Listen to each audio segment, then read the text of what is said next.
There goes that like 10 seconds of awkward silence before the stream starts.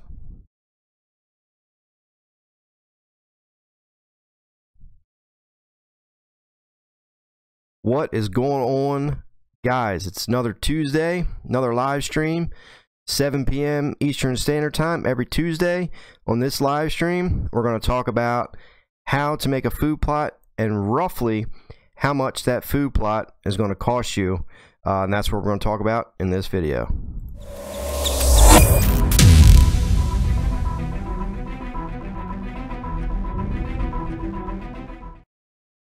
What's going on, guys? Here we go.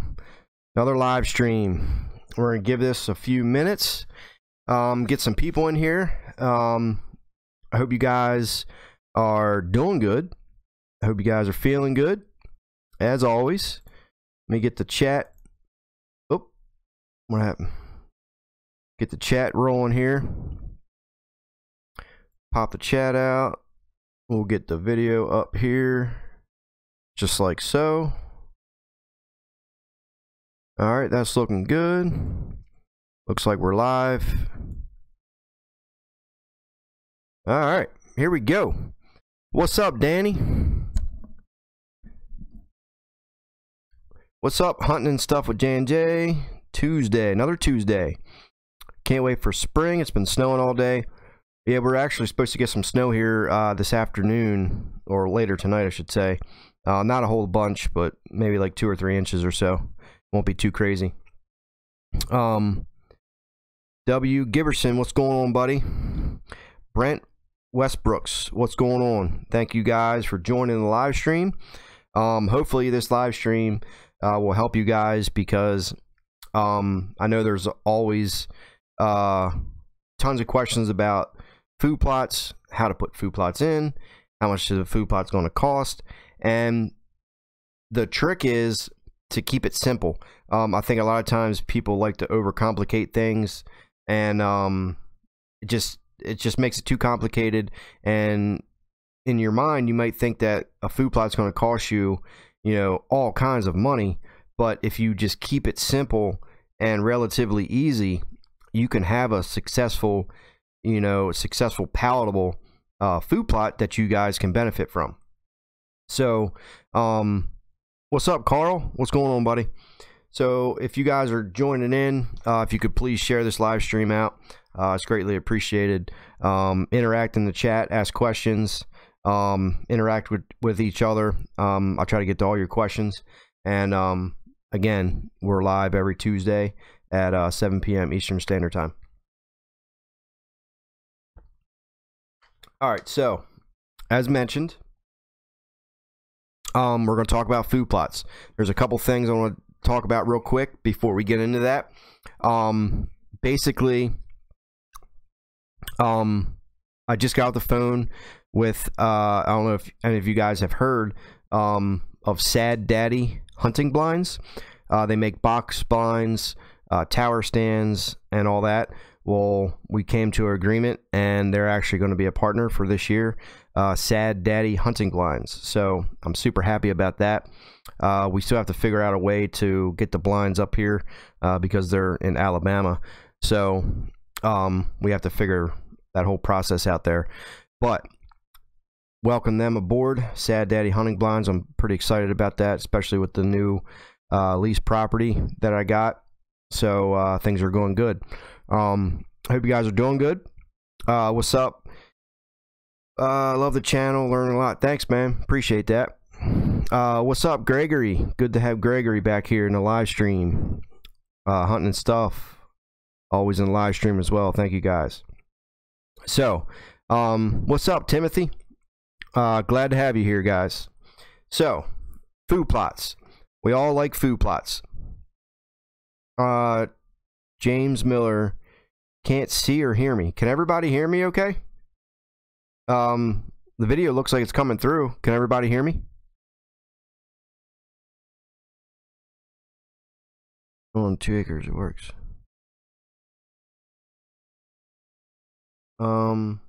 Everything looks like it's coming through. Drop a comment if you guys can hear me. What's up, Robbie? Kyle Hendrickson. Hey, Dave, I could help you haul them, no problem. Awesome, man. Thank you. We still have to figure that out. Okay, so everybody can hear me, so it must be something wrong on James's end. All right. So as far as food plots go,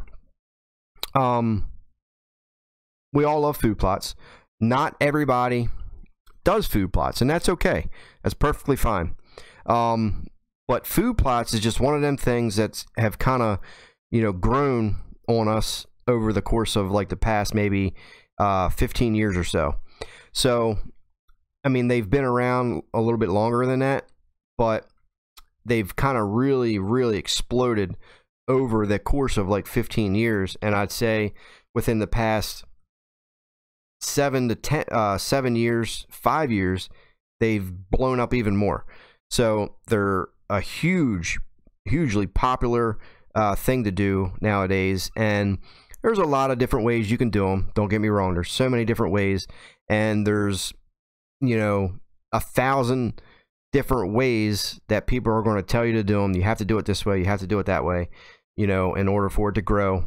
And, I'm personally no expert on food plots, but as always, I like to keep things simple, and keep things simple, and they work. If you keep things relatively simple, you can have good success with, pretty much anything in life. So when it comes to food plots, you can read book after book after book, video after video after video, and they'll all tell you something different. So what I'm going to tell you in this video and this live stream is relatively basic stuff that you can use to plant pretty much any food plot that you want. Obviously, there's going to be variances in the amount of lime and fertilizer that I tell you, to use, and things like that. But pretty much what I'm going to tell you will get you by and headed in the right direction. Carl Duck, what's up, buddy? SJ Outdoors, are you live on Facebook too? My YouTube isn't. I am not live on Facebook this time. Sorry about that. What's up, Jason? Jason's in the house. Watch out. Bad seed. What do you suggest? Deer egg seed, Carl. I'm not a strong believer in food plots. I like getting in the swamp bottoms and creek bottoms in general. Getting in their home undetected is key. Can kill a ton of big deer. Do you do all that? In areas that I have property that have swamp, sure. But as far as a management standpoint, food plots are one of the top things to do. And also, it depends on what area of the country you live in. Not everywhere has big deer, so a lot of people like to do food plot is for management reasons.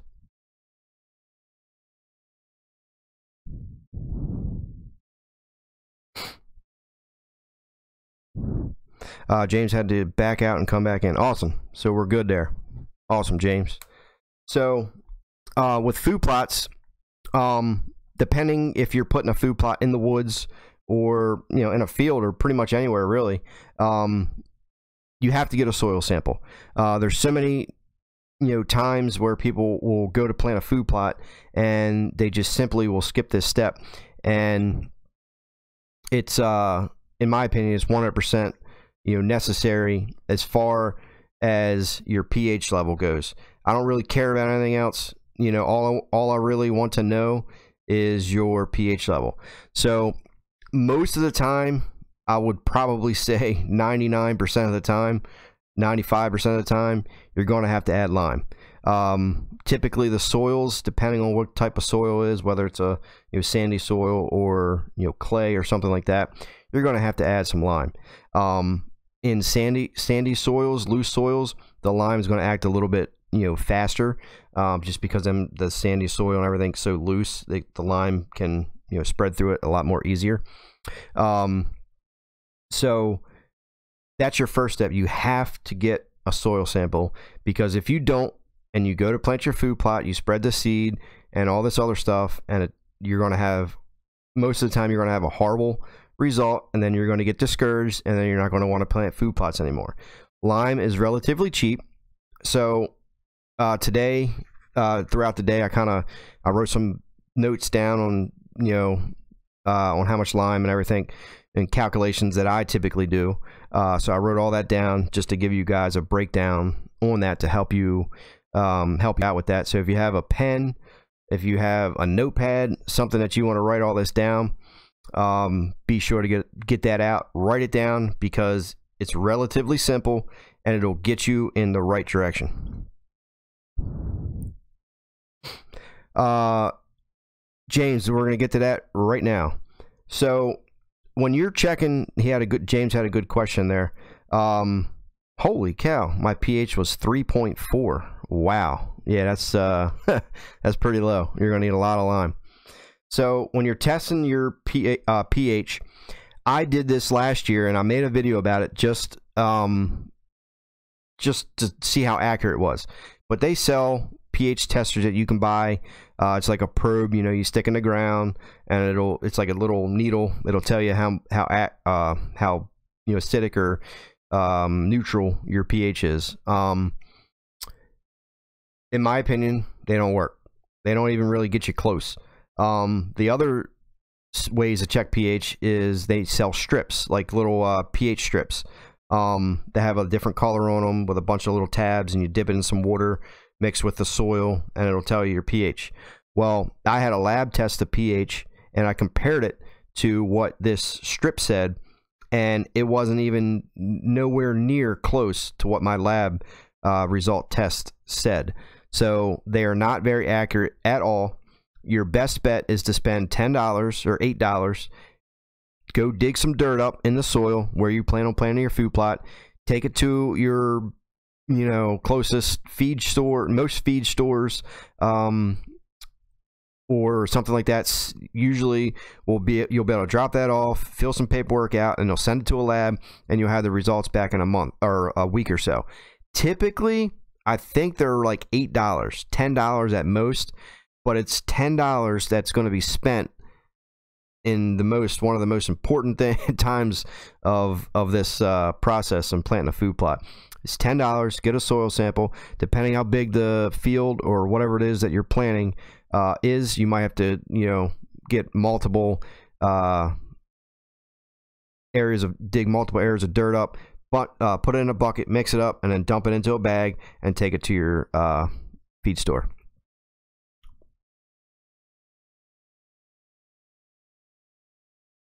What's your take on building bedding areas for groomed trails for deer leading to your food plot? What are your thoughts on decoys, especially late season? I'm not really huge on decoys. I think it really depends on the deer in your area, but I'm not a huge decoy guy. But in some cases, they do work, but not a huge fan of those. So once you get your soil sample, you're going to dig it up in multiple areas, depending how big the spot is.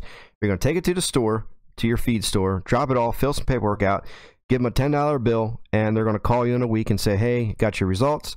They can either tell you over the phone, or they're going to give you a printout of your soil test, and it's going to be all kinds of stuff in there, all kinds of junk that you don't really necessarily 100% need to know about. It's going to have all this information on there. A lot of it's important, but you really don't need to get into that. Read the pH level. It's going to break it down on a scale of 3.5 all the way up to a 9. Neutral is 7. Very rarely will you ever get a 7. I mean, it's going to take years after year after year to get that soil pH 100% perfect to where you need it, depending on what you're planting. Roughly, you can probably get away with anything from as low as like depending on what you're planting, but anywhere from like a 5.8 kind of low, but stuff will still grow, all the way up to a 7. But if you can get to the 6.2 range, 6.5, you're pretty much golden, and you're able to plant pretty much anything that you want. So lime is relatively cheap. Grayson, what else do you talk about on other live streams every Tuesday? We talk about all kinds of stuff: hunting, food plots, life, whatever you want to talk about. But yeah, we talk about different stuff every Tuesday.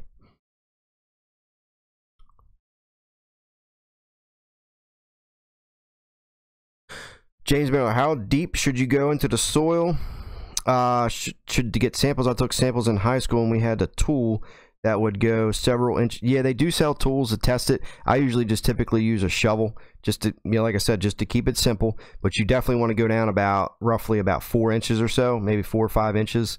Even 3 really you could get away with, but anywhere from 3 to 5 inches, you want to dig down and get that soil from that far down. But a shovel, can work good. They do sell tools for it, but as we all know, we like to keep things simple. So just get a shovel and dig down and get your dirt and drop that off. So lime is relatively cheap. I wrote prices of lime down from last year. So I've seen lime as low as $3.80 per bag for 50-pound bags. Now that's pelletized lime.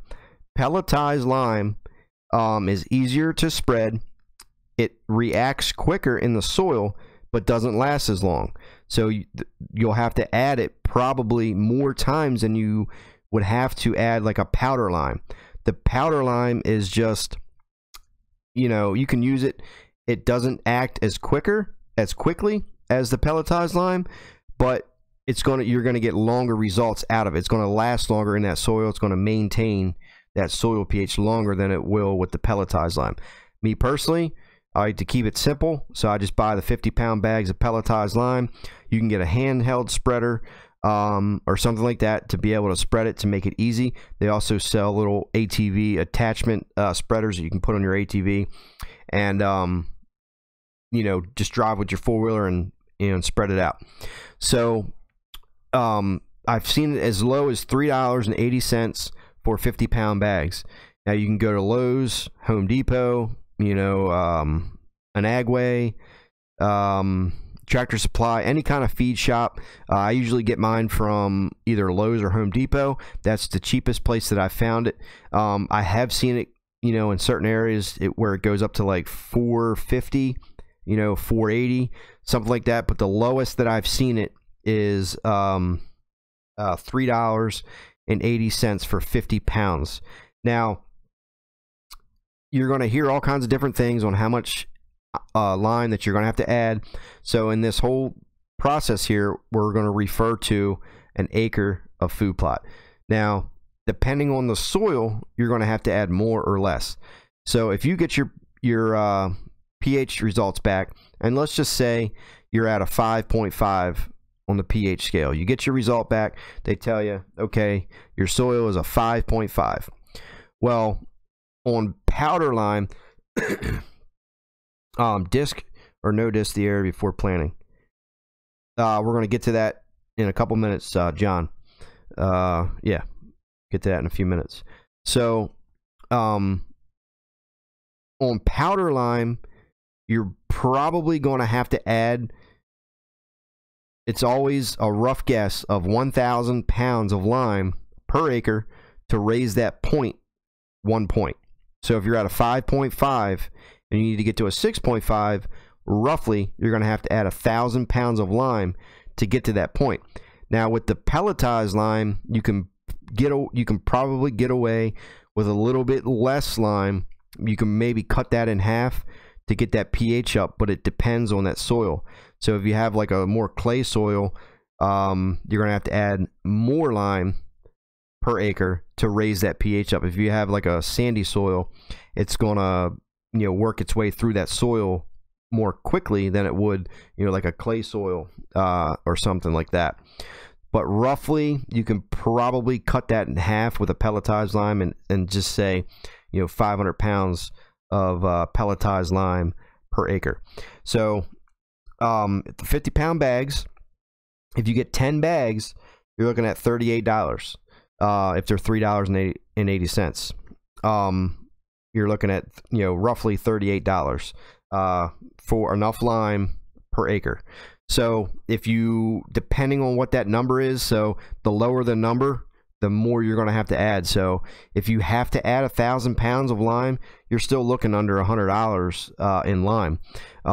That's going to get you by, you know, and it's going to get you results. Now, it does take a little bit of time for that to react. So if you guys are planning on planting food plots in the spring or even a fall food plot, you could put that lime down now, and let, you know, you could even do it over top the snow. It doesn't really matter, but as long as you get that that lime on there, on that area, you know, especially now with the, you know, freezing temperatures, you know, you can, it's almost like frost seeding. So when that ground freezes and thaws, it's going to work that lime down into the soil. And then when you get earlier, you know, later into the year where things warm up and it's not, everything's not freaking a block of ice, you know, then you can disc that lime in there to work it through the soil. But regardless, you're going to have to do that anyway. But the quicker that you can get that lime down, the faster result that you're going to have. It could take, you know, 3 months, 4 months, 5 months, but it just really depends what that pH is, you know, starting out with. But the sooner that you can get that down, so if you can put that out now, the better off you're going to be. So in the next month, maybe a few weeks or so, I'm actually going to be starting this process, getting the lime down, getting some soil tests done, and see what the pH is, because I have several food plots I'm going to be doing this year on a new property. So that's your starting point. So roughly 500 pounds to 1,000 pounds of pelletized lime per acre, and lime is cheap. So under $100, you know, per acre, you know, you'll be good with lime. You know, you can have a good food plot. Now, like I said, that number is, you know, it's going to take time, but roughly from a 5.5 to a 6.5, you're going to need anywhere from 1,000 pounds to 500 pounds of lime to get that number up there. The more you add, you know, it's probably the better off. But to get away with it and keep it simple, that's roughly how much you're going to have to add.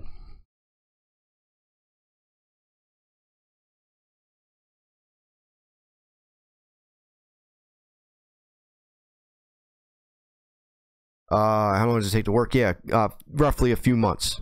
Brent Westwares, $3.99. Tractor Supply, 40-pound bags. Yeah, the bags I was buying were 50-pound bags.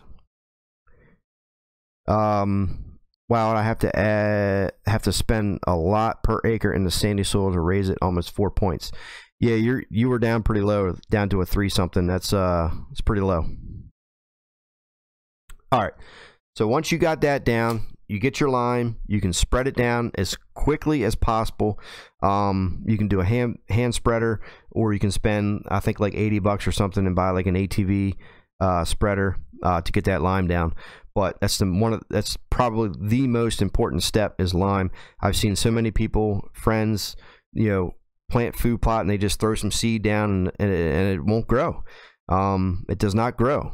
You can get lucky, you know, if you get, you know, an area and you just throw some seed down and the soil pH is, you know, 6 or something. But the majority of the time, if you guys are, you know, typically like myself, if you're planting food plots, you know, in the woods, you know, you get all that leaves and everything in there, that soil is going to be very, very acidic. There was some areas where I tested last year and it was down to like a 4. You know, I had to add so much lime to bring that pH up. So typically in the woods, your soil pH is going to be a lot lower acidic than it would be in like a field per se. Not to say they can't happen both ways, but typically in your woods is going to be a little bit more acidic.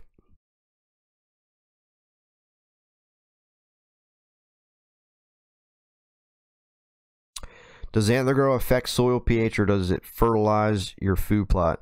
When is the best time to add it? Early or closer to maturity of the plant? Antler grow does not affect soil pH. It does nothing to the soil. Antler grow affects the plant itself. You want to spray antler grow when the plants are roughly 4 to 6 inches tall, 8 inches tall, depending on, you know, what you're planting. But no, Antler Grow does nothing to the soil. Midwest Outdoor Enthusiasts. Rural King online has it for $3.49, and you can ship to your door. Free shipping on $99 plus purchase. Yeah. So okay, so $3.49. So that's even cheaper for you guys. The cheapest that I've seen it around my house was $3.80. So all that little bit, helps, especially when you're buying multiple bags. So yeah, that's the most important step is obviously your pH. Like I just said, I've seen so many friends fail at food plots just because they simply ignore this step. And I know everybody's in a rush. You're trying to get things done as quickly as possible, but it's just a step that cannot be ignored if you want to have a palatable, successful food plot. You want to have a food plot that's palatable to the deer, because if it's not palatable, then it's worthless. So that's step one. Soil test, add the lime, get that down, mix it in, disc it in, whatever you got to do, but get it on the dirt. Let it do its thing, and you guys will reap the rewards from that. I can promise you that, just by doing that simple $10 step. Now, your next step is figure out what you want to plant, whether it's oats, some clover, some brassicas, some soybeans, anything in that area, some winter wheat. There's just all kinds of different stuff that you guys can plant. Peas, you can plant winter peas. All that stuff is good. Roughly, like I said, if you're about a 6.2, 6.5, you're pretty much golden. So figure out what you want to plant, pick an area. Now if you're in the woods, you're going to have to get an area that has a little bit of sunlight. Now if you get filter sunlight, there are some things you could probably get away with, like oats. They'll grow fairly easy. Winter wheat, something like that will grow fairly easy into the woods. Even some clovers will do fairly well in the woods, as long as it does get filter sunlight, and you get that pH right in the soil. So figure out what you want to plant, and then when you go to plant, this is where it kind of gets a little confusing to a lot of people. So if you're planting something such as a clover, the seeds are very, very small. So your best bet to do in that case, if you're planting like a clover seed, is when you get done disking your area up, if you are disking, but if you're disking it up, you're going to have clumps of dirt. You're going to have big mounds and clumps of dirt. So you're going to have to get a drag, and you're going to have to smooth that out. You have to smooth it out to where there's no big clumps or anything like that. And once that smooths out, you can go ahead and broadcast your clover over top of that and not touch it.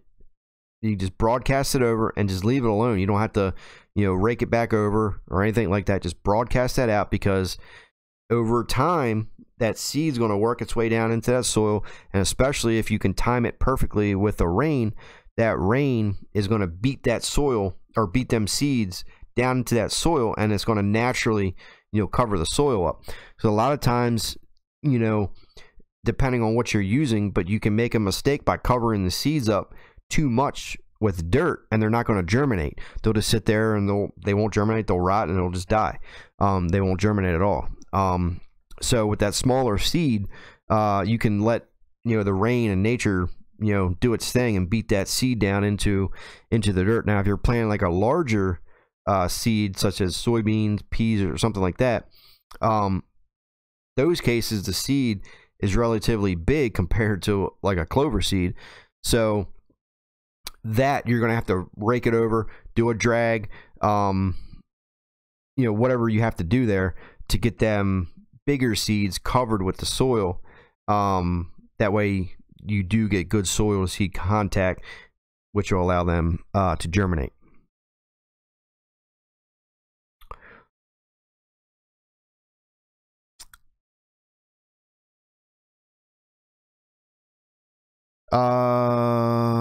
Mike from Michigan. Hey Dave, joining late. I want to plant a new food plot in the woods. Do I need to remove the leaves before applying lime? Yes, in my opinion, I would. I have several food plot videos where I just have that same situation where I was in the woods. I had the leaves. I had to get a leaf blower, blow the leaves out of the way just to get down to bare dirt. So if you want to watch those videos, it'll explain to you step by step on how to do that. But yeah, you definitely want to get those leaves out of there. A lot of people like to leave them and disc them in, but the leaves it's going to add organic matter to the soil, but leaves are, they can be very acidic. So I just like to get all that out of there, get down to bare dirt, lime it, and just go that route. But you can disc them in if you want to, but if you're not going to, then get them out of there and just lime it, without the leaves there. Best way to figure out what to plant: look around the neighboring land and plant what they don't have. Perfect idea. SJ Outdoors, I always plant clover right before rain. Too many cows run. Yeah. So like I just said, clover, the seeds are so small, so you can just throw them, you can broadcast those seeds out, and the rain and nature just let it do its thing, and it'll beat them seeds down in there. So now fertilizer, I learned this last year from Antler Grow, but they do sell a fertilizer, NPK, that has micronutrients in it, and at least where I live, it was actually cheaper than a regular fertilizer that just has NPK in it. So the micronutrients are going to help build that soil up to make it more healthier and add those micronutrients to the soil, because as we know, the soil is just so depleted over the years, and it's just wiped of micronutrition. If we can add that back into the soil, it's just going to give that plants a better chance to grow, a better chance to be more palatable and more nutritious and healthy for the deer. So if you guys can find a fertilizer, typically you can probably get away with like a 10-10-10 or like a 13-13-13 fertilizer, but make sure, I'm telling you, even if it's like $1 more,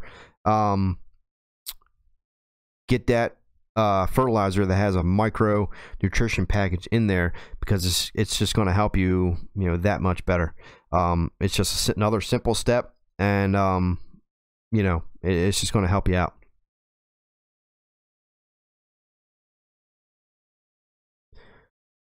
What is a good thing to plant that will last from September to December? You can do oats, you can do some brassicas, any of those two, even some clover. Really, they'll be a good attractant during that time frame.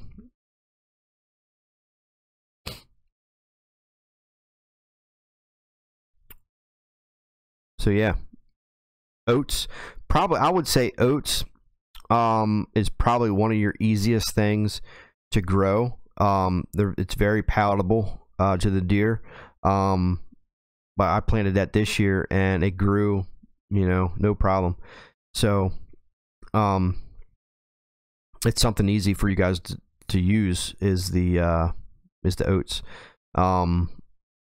Now on the fertilizer, like I just mentioned, if you get the triple 13, get it with the micronutrients, it's just an extra step. Like I said, even if it's $1 more, it's going to help you guys out, that much better. Now with the fertilizer, once you right before you plant, you could fertilize and then disc that in, but typically, you really don't have to. You could just spread, the fertilizer out and then broadcast your seed over top of that. You could actually mix the fertilizer with the seed, and spread it at the same time, which the fertilizer is going to be bigger pellets than some of your seeds, so that'll help beat that, seed down into the soil a little bit better if you do it that route. Just mix that seed with the fertilizer. That way it'll save you from having to go back and forth, spreading everything separately. You can just do it together.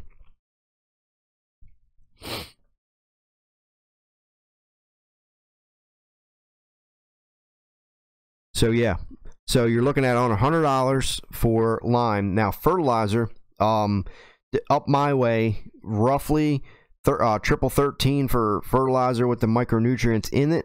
It was roughly about $13 a bag. I think I wrote this down, $13 a bag from last year. Yeah, it was $13 a bag. They're 50-pound bags. Now, roughly, you're going to have to add about 400 pounds, 300 to 400 pounds of fertilizer per acre. So if you add 8 bags, you're looking at $104. So for $200, now we're talking an acre here. Most people don't have an acre. So if you cut this down to a quarter acre, I mean, you're talking very, very minimum costs to have a food plot. You're looking at a bag of seed, maybe what, 25, 30 bucks, $35. So honestly, you can have a food plot for about $100, depending how big of the area is. But I just described all this in an acre, you know, just to keep it easy numbers. But if you start breaking that down, you know, go down to a half acre, quarter acre, an eighth of an acre, just those little tiny, you know, kill plots, you know, I mean, you're talking very, very minimum costs to have a successful, palatable food plot. I love food plots. I like the whole process of making them. I think it's a very fun process to do. I enjoy it a lot. It's relaxing to me. It's fun, and I like to see what I can get out of it, you know. And even if you don't kill anything, at least you know that you planted it, you know, and you're helping the area, you know, giving them nutritious food, even into the wintertime. Depending on what you're planting, you can have, you know, a food source, you know, through January, even into February, depending where you live.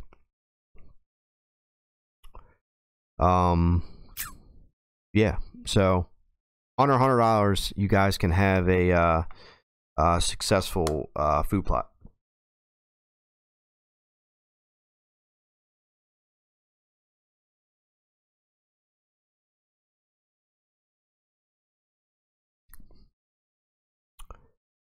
What's your take on the new wave thing about spreading Redmond mineral on your plots? Same thing as trophy rock, just ground up to boost your soil. I don't know. Obviously adding minerals to the soil is a good thing. So, but I'm not too familiar with that. But I'd have to read up on it a little bit. But you know, soil needs minerals, so yeah, I'm sure it's not a bad thing.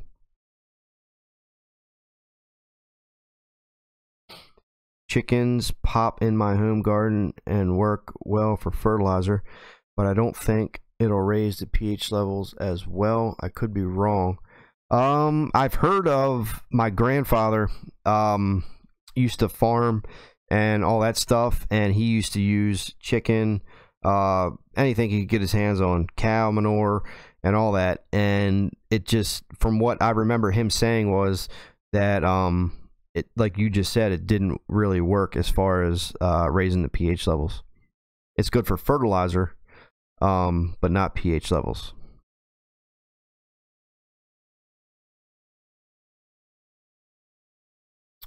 What's your take on Antler King Plot Max? You think it works or gimmick? I've heard of it. Is that I'm not sure what it is. Is it a fertilizer? I'm not too familiar with that product, but I've heard of it.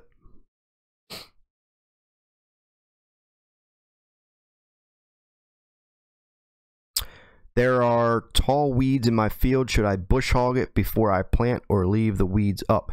I would absolutely bush hog it. Probably down as low as you can possibly go. Daniel Coons, bush hog it down and then plant. That way, hopefully the seeds and everything can get a head start in there and start to grow and get some sunlight in there, because otherwise, if everything tall weeds and everything start to grow back, it's just gonna take over and smother what you're trying to grow. So yeah, I would bush hog it down as low as possible. If you don't want to plant that, honestly, a really cheap option would be just to bush hog that. Bush hog that high field that you have there, wait about a week, and then spray that field with antler grow, and that's going to give you pretty much a free food plot. A lot of people do that, antler grow itself.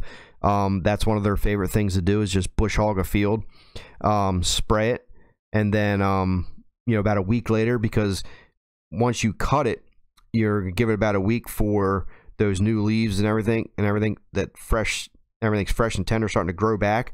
That's when you want to spray it, and then you just instantly created a free food plot, other than the cost of buying antler grow.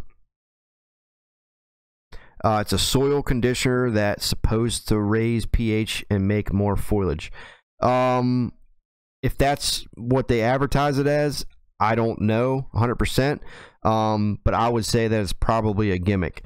I know there's another product out there that they claim to raise pH in the soil. I don't buy it. I don't believe. There's no way around it.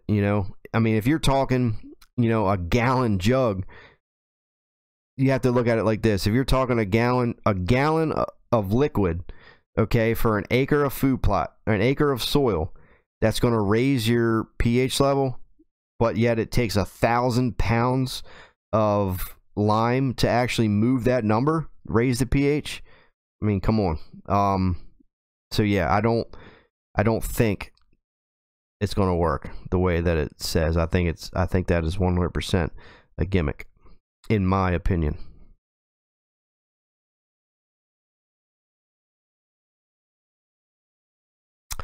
If you can find a natural fertilizer, by all means, go for it. We're just talking here. We're just keeping it simple. Not everybody has access to everything. Everybody has access to different things. So if you don't want to use triple 13, you have some other option. By all means, go for it. We're just breaking it down, keeping it simple. So yeah, if you have access to something else, by all means, if you have another fertilizer, go for it.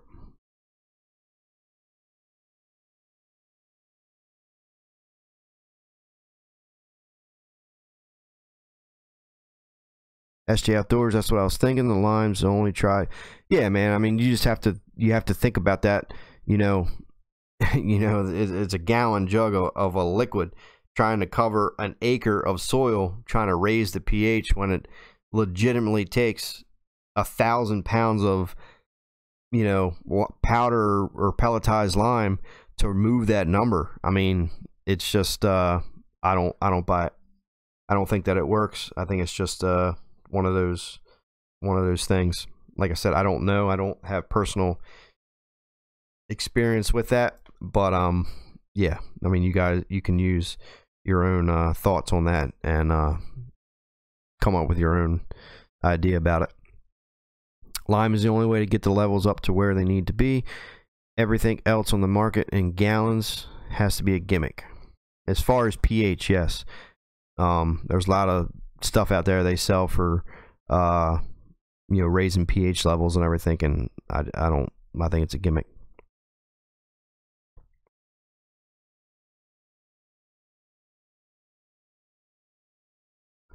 Daniel Coons, could I plant radishes by just a hand spreader and not work the soil in any way? Just curious if the radishes will grow without work soil. You can, yeah, 100%. You don't have to work the soil, but you have to do something. So whether that's bush hogging the weeds and grass in your area to get down as low as possible to the soil, whether that's burning it or spreading some weed killer in there to kill those grasses, but you have to get down there to low as possible. And 100% you can broadcast that and not work the dirt at all. You may have to overseed a little bit because you're not going to get 100% germination, but 100% you guys can broadcast over you know, the area and not turn the soil. Turning the soil just ensures that you get as close to 100% of soil seed contact, so you can get the closest as possible of germination. So if you don't have any way to disc that soil, then just broadcasting it will work. You just may have to overseed, depending on what you're planting, but you'll have to overseed that to have better or more of a chance of them to germinate, basically. Have you ever used Mossy Oak biologic seeds before? I've used Evolve and Antler King blends. I have never used biologic seed. I don't buy buck on a bag seeds, basically, is what, you know, we call them. You know, if it's a buck on a bag, and a buck on a bag is when I'm, you know, when you see a celebrity's face on the bag, you know, we call those buck on a bag. Typically they're going to be low quality seed. Your best bet is, you know, depending on where you're at, and just to go to your local feed shop and just buy, you know, some seed there that doesn't have buck on the bag. Now there are companies out there that make a quality seed, you know, that has a buck on the bag, but it just, you have to do your research on that. And I used multiple manufacturers' seeds last year, and you know, I tested a lot of them, and some are just garbage, and others are great. So this year we're going to be using Deer Ag seed from Deer Ag. That's the seed that we're going to be using this year. But yeah, just be careful with, you know, buying seeds like that. A lot of times look at the date on the bag, because a lot of times those seeds will sit on the shelf at your store, you know, Dick's Sporting Goods, Bass Pro, Cabela's, whatever.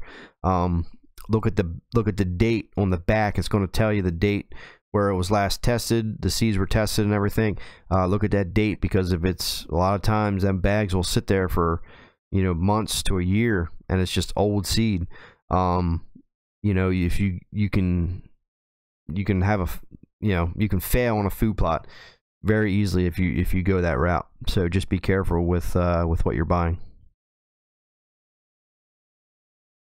Yeah, Gregory, broadcasting the seeds in the air didn't work well because the birds eat it. Yeah, you could probably get away easier, you know, broadcasting clover seeds, just because they're so tiny.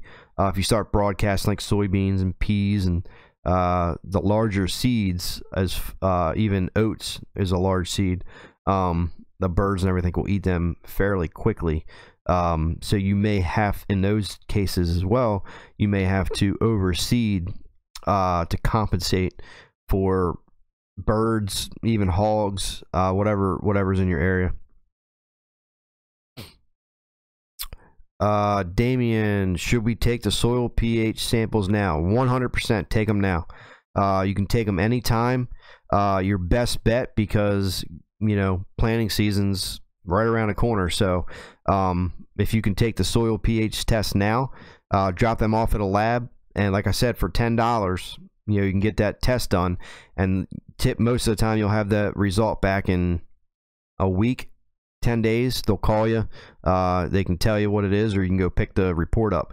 But yeah, anytime, you know, get that test done. It'll save you, it'll ensure that you done all the steps to have a successful, palatable food plot. Because if it's not palatable, deer's not going to eat it. You know, deer are very, very picky animals. They eat different species of plants, you know, at different times of the year.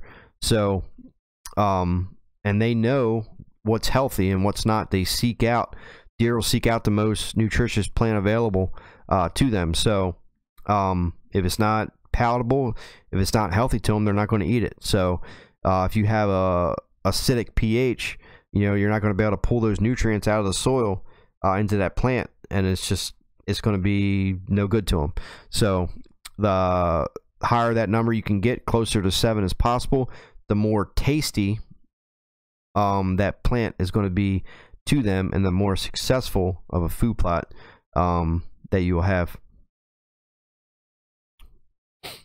Dan, you can plant clover. Clover would be, good for that. Deer will eat that. Turkeys will eat that. Turkeys will get in there and bug through it. But yeah, clover would probably be one of your best bets for that.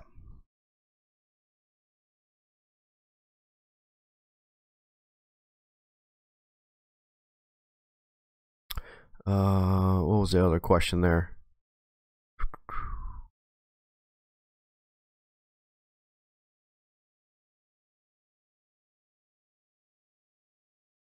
Okay, thank you. What time of year you plant radishes so they last well into the season?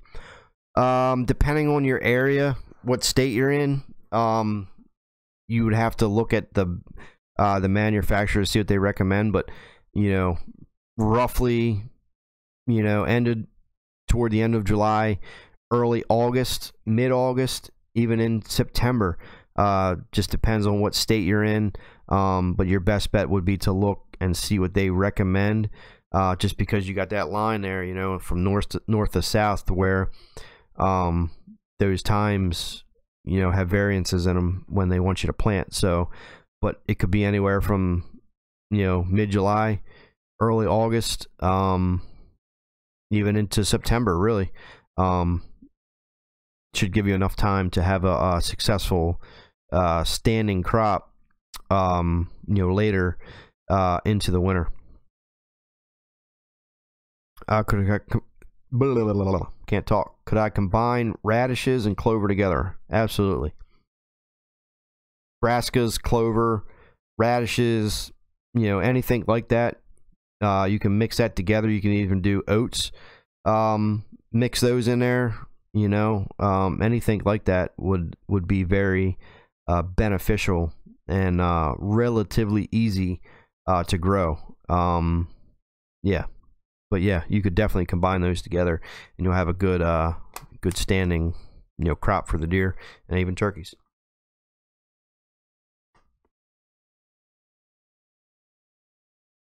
So we're getting into the end of the video here. If you guys have any more questions, any kind of specific questions, anything you want to go talk about, it doesn't have to be about food plots, but we're toward that last 10 minutes or so. So if you guys have any questions about anything, fire away, and I'll try to answer them for you as we'll go for another 10 minutes or so. As always, thank you guys for watching, joining in the live stream.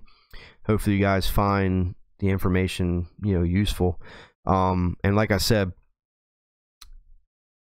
I like to keep things simple. There's no right or wrong way to do things. It really depends on what works for you. Either way you decide to do it, you can have good luck with it. But the more effort that you put into it, the better result that you're going to have.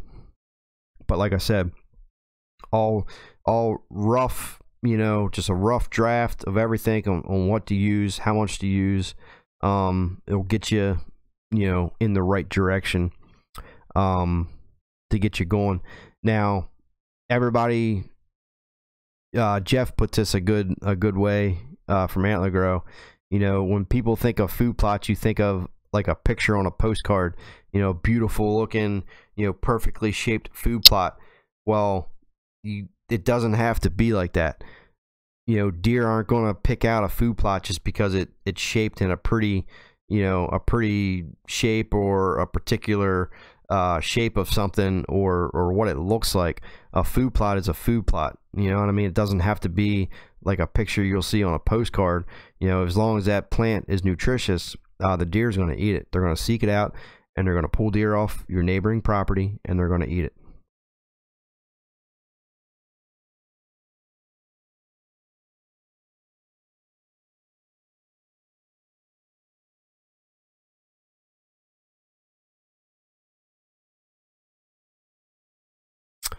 James Miller, what about buying seeds separately instead of buying the mixed bags like from Bass Pro. Yes, that is a good point. A lot of times if you buy a mixed bag, they'll have smaller seeds and bigger seeds in that bag. So when that bag says it covers a 1/4 acre, it's not really going to cover a 1/4 acre, because you have to think of your spreader. You would have to open your spreader to the largest seed in that bag. So if you're opening your spreader to the largest seed in that bag, it's a gimmick. So if you're opening that your spreader to the largest seed in that bag, you're wasting all those other smaller seeds. So buying the seeds separately and spreading them individually, you will cover a larger area with the least amount of seed.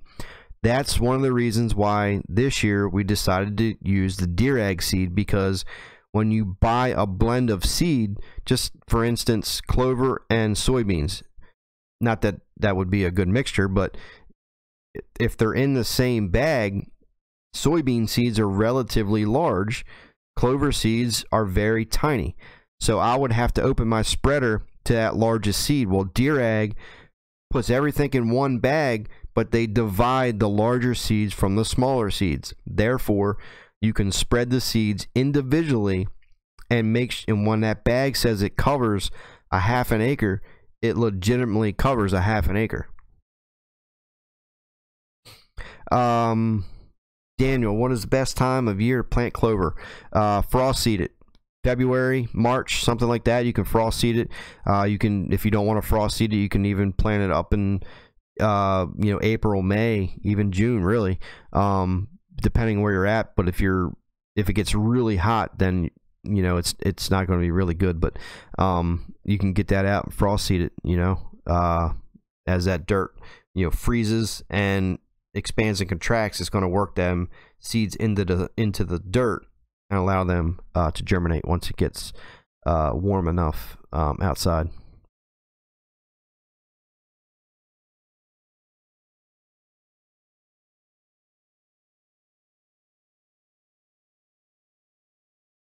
Um, 1972, David, what kind of fall restraint system do you use while hunting and hanging your tree stands? I use Hunter Safety System. I've used Hunter Safety System for a couple years now. They probably have one of the best systems out there to keep you safe from your tree stands.